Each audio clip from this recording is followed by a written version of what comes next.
Bonjour à tous, bienvenue dans votre magazine VAR Business sur BFM Toulon Var. Un rendez-vous réalisé en partenariat avec le Journal des entreprises Région Sud. Mon invitée aujourd'hui, c'est Marion Nieli, la fondatrice de la franchise de restauration Breaking Ball. Bonjour Marion Nieli. Bonjour Hélène. Donc 3 ans après l'ouverture de votre premier restaurant Breaking Ball à Toulon, votre enseigne compte désormais 5 points de vente, dont un au sein des nouvelles halles de Toulon. Racontez-nous comment est née l'idée d'ouvrir une adresse dédiée au poke bowl, l'un des plats traditionnels hawaïens.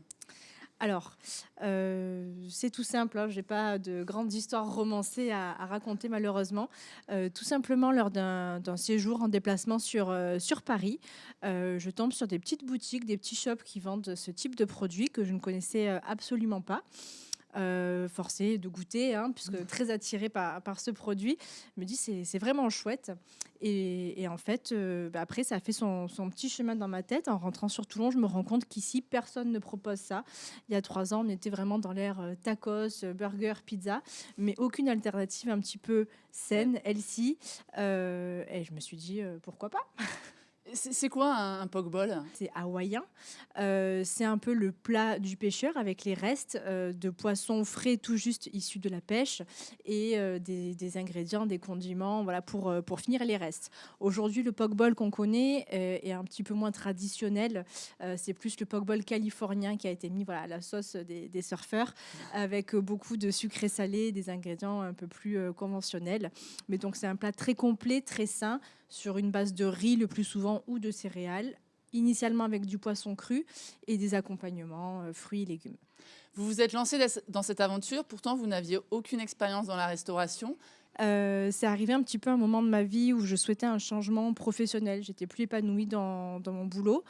Et donc, voilà, un peu comme une coïncidence, je suis tombée à ce moment-là sur ce type de produit qui correspondait à moi, à mon style de vie, à ma volonté, voilà, de manger tout en me faisant plaisir, mais sainement.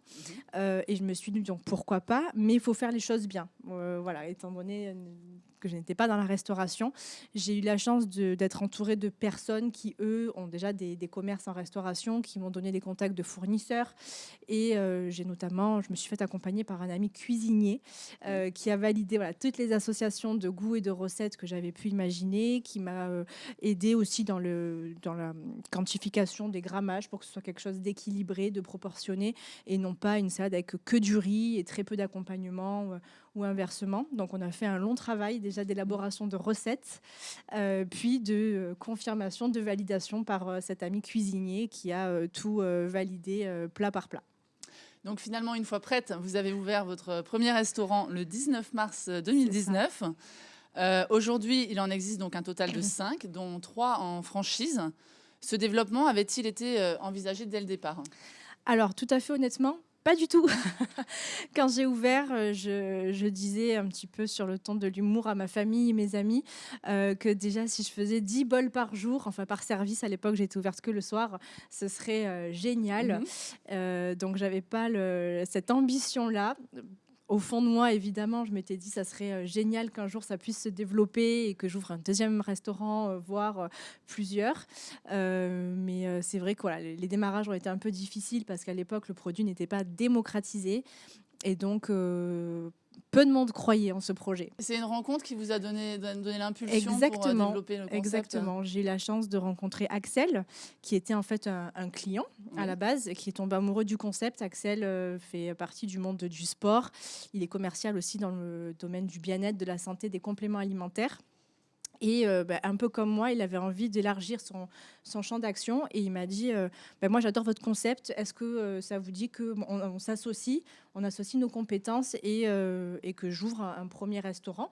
Donc ça a été notre premier franchisé, enfin mon premier franchisé qui tient le restaurant de La Valette et qui aujourd'hui est associé avec moi sur la franchise et qui s'occupe un petit peu plus de tout ce qui est développement. Et donc, dans quelle ville auront lieu les toutes prochaines ouvertures? Parce que je crois qu'il y en a. Exactement. Un peu en exclusivité, on peut vous dire que les prochaines ouvertures auront lieu à la Seine-sur-Mer et un petit peu plus loin. On commence, ça y est, à s'agrandir un petit peu. On va grappiller jusque dans les Bouches-du-Rhône, donc à La Ciotat. Combien de salariés emploie le réseau Breaking Ball et quelle est la rentabilité d'un point de vente? Grâce au réseau Breaking Ball, on a créé plus de 20 emplois, que ce soit en cuisine, à l'accueil, au service, en livraison. Donc voilà, c'est pas rien. Quand je repense 3 ans en arrière, j'ai démarré seule à tout faire, à faire un peu le poulpe, voilà, faire tous les postes. Et après, niveau rentabilité, c'est vrai que c'est difficile de donner un chiffre précis. Ça va dépendre beaucoup de la structure Mhm. du restaurant, du nombre de salariés, des charges que supporte la structure. Mais dans l'ensemble, voilà, si on est une personne, l'idéal, ça serait que le gérant puisse travailler sur le restaurant et avec 1 ou 2 employés, et on a déjà une bonne rentabilité. Et à quel rythme avez-vous imaginé développer le réseau? Est-ce que vous avez des ambitions nationales? Oui, tout à fait. On a d'ailleurs déjà quelques pistes pour s'étendre vers la Savoie et peut-être un petit peu plus haut, même en France, mais pour l'instant, rien n'est fait, donc on ne va pas trop s'avancer. Idéalement, on aimerait faire allez, on va dire entre 5 et 10 ouvertures par an. C'est déjà suffisamment bien, ça demande beaucoup de travail et on préfère privilégier la qualité et l'accompagnement que la quantité d'ouvertures. En quelques mots, quel est l'esprit du réseau Breaking Ball? Alors, l'esprit du réseau Breaking Ball, c'est déjà pour commencer, c'est manger bien en se faisant plaisir. Mhm. Voilà, en faisant plaisir à ses clients. Il faut que le client qui mange son poke ball, il ressente voilà, l'amour qui a été mis dans le bol quand il a été fait. Et pour nos franchisés, moi, ce que je cherche vraiment, c'est que la personne puisse se reconnaître dans le concept, que ce soit une marque qui grandisse, mais en restant un petit peu à taille humaine. C'est-à-dire que, voilà, que chaque point de vente soit vraiment représenté par son gérant, qui ait cette qualité d'accueil, qualité de service et cette proximité avec nos clients. Merci Marion. Avec plaisir. Merci Hélène. Dans l'actualité cette semaine, je vous parle de l'association Toulon Var Technologies qui a un nouveau président. Il s'agit de Patrick Valverde. Il a passé 30 années à la direction générale de TVT Innovation et il succède donc à Bernard Sens à la tête de Toulon Var Technologies, qui est une association qui regroupe TVT Innovation et le pôle mer Méditerranée et qui compte près de 650 membres.